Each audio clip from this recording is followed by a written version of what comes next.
Tom Hardin. About 10 years ago, I was also known as Tipper X. There was a large FBI investigation into the crime of insider trading, primarily in the hedge fund industry.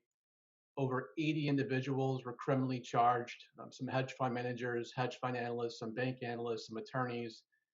32 of these 80 people were called cooperators. So these were individuals like myself who helped the FBI build these larger investigations. You don't just volunteer to cooperate with the FBI, you actually have to be charged for insider trading, which I was. And I really had no plans ever to do. I've been doing that for the past couple of years, serving as a guest speaker and corporate trainer during compliance training for financial services companies. It's always a group of strangers, and hey, here's the worst thing I ever did. But I got a call 4 years ago from the FBI with an invitation to come speak to their rookie agents in the white collar crime group in Manhattan. So I figured I had nothing to lose. Went and spoke to the FBI about my case.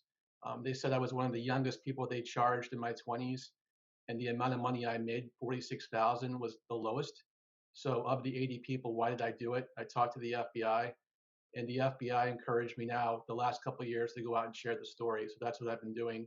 I'm serving as a guest speaker for the front office for compliance teams to talk about how these situations can happen inside a company. It was July 8th, 2008, a Tuesday morning. I was leaving my apartment in Manhattan around 6:30 to drop off some dry cleaning before getting a cab to work. I turned around. There was two agents in dark suits with the wallets out. FBI, come sit down with us, like just out of a movie. We went and sat down at a Wendy's at 55th and 8th, and the agent said, "Look, man, we know about your four illicit trades. We know that you were just down in Atlanta this weekend visiting your baby nephew Carter for his baptism." And I was, and my head was spinning.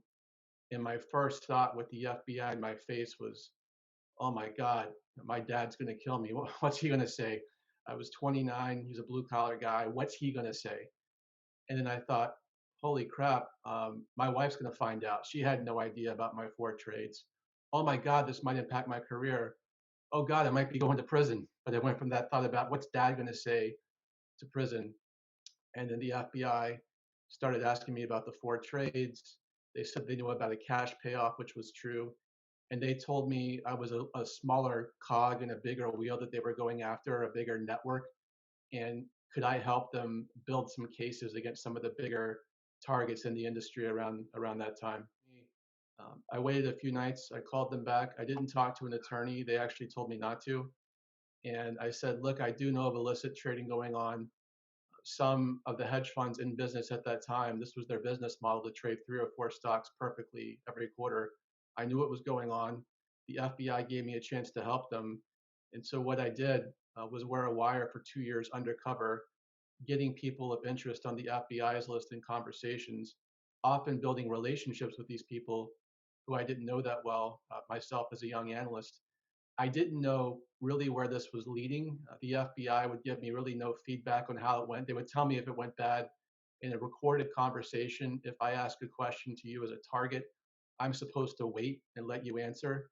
But sometimes the targets were sizing me up, or I felt like they were sizing me up. I felt that the wire that I was wearing was huge. That they could maybe see it. It was 2 inches big in my front shirt pocket, and I didn't really know where it was leading until around October 16th, 2009. I turned on CNBC and saw 12 people in handcuffs, one of whom was hedge fund manager Raj Rajaratnam. So I knew, okay, that day, 2 years, this my cooperation, this was going to lead to something big.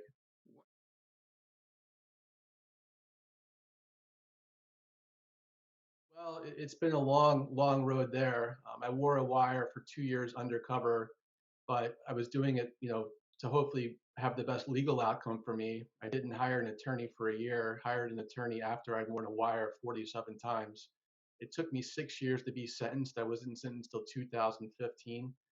I got what's called a time served sentence for my cooperation, but I'm still a convicted felon for the rest of my life. So it wasn't really until that FBI phone call in 2016 and the invitation to speak to their rookie agents and starting to share my story on the speaking circuit, on the training circuit, where I started to feel some type of sense of redemption. I really beat myself up over the years, as anybody would. How was I so foolish and stupid in my 20s to make these poor decisions? But I learned that situations like this in life can either destroy us, which some people did commit suicide who were approached by the FBI. They can define us forever, or we can kind of develop from that into something else. So the first chapter of my career didn't go so well, but the second chapter, 4 years into it, it's going well in the sense that I try to relate to people. Every crowd I speak to can relate to me, I think, pretty easily. And there's a lot of self-reflection that happens. You know, what would I have done in that situation at that time when I got those tips under pressure, like Tom was, to perform? And often people say, I'm not sure I would have done anything different, which really causes people to self-reflect. So there's some sense of redemption or development, I think, for myself. And it didn't happen overnight. It's been 10 years now. So that's kind of how I look at it now as a corporate trainer.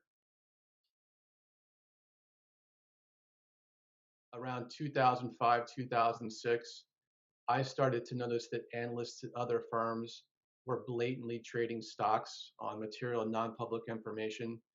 Hedge funds would often hire ex-tech executives to work for them as financial analysts so they could contact their old contacts at their companies, at the issuers, for information. I knew what was going on. I didn't feel like I had to cross that line to have a good career. I was already considered a good stock picker, and by 28, had accepted a junior partnership position at a prestigious hedge fund. But after our first year of trading at my little hedge fund, we had about 100 million in assets. It was just myself and a senior partner.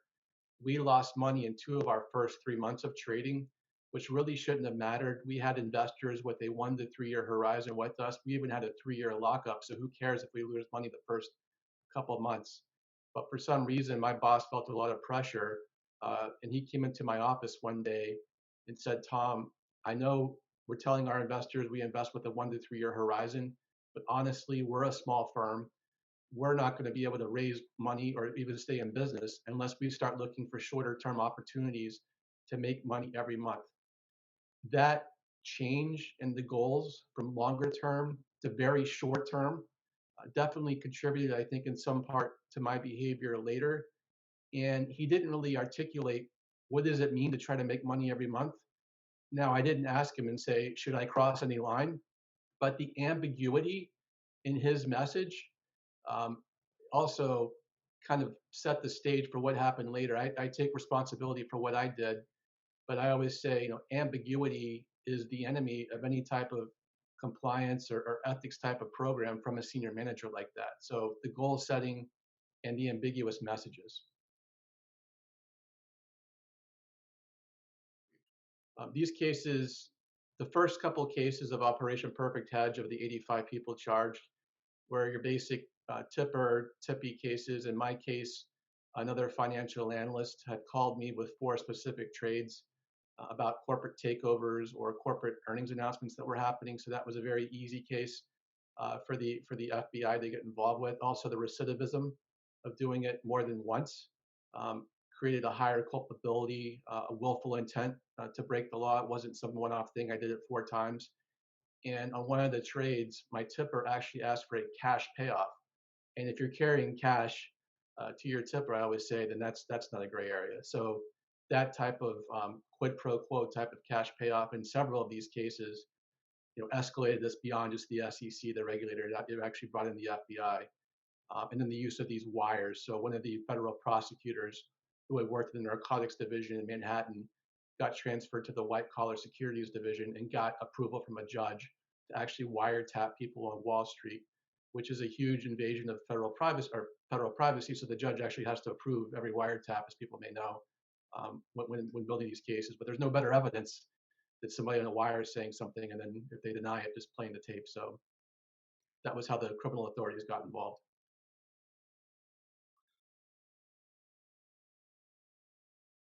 You want to make sure that they have their standard DDQ with a vendor, just that they've been through this before. Are they selling access to their old contacts in the government, which is a major red flag. Or are they selling analysis? If they're selling analysis, other firms are subscribing to their analysis. You're in a safer zone there. But making sure that you think about, are they just selling us access analysis? You need to have some type of conference call log going with the investment team, but have a central repository again of the calls that are going on that week. You can't chaperone every call unless you're at a huge firm and have an army of compliance people to chaperone these calls. Thinking about, again, is this a legitimate business, or are they just selling access to their friends? Because I think the bigger firms have the policies and procedures in place, but in my cases, and I think going forward, it might be the smaller firms who don't have the resources the bigger firms who might be made an example of in the new administration, going forward the next couple of years, whoever's the new head of the SEC.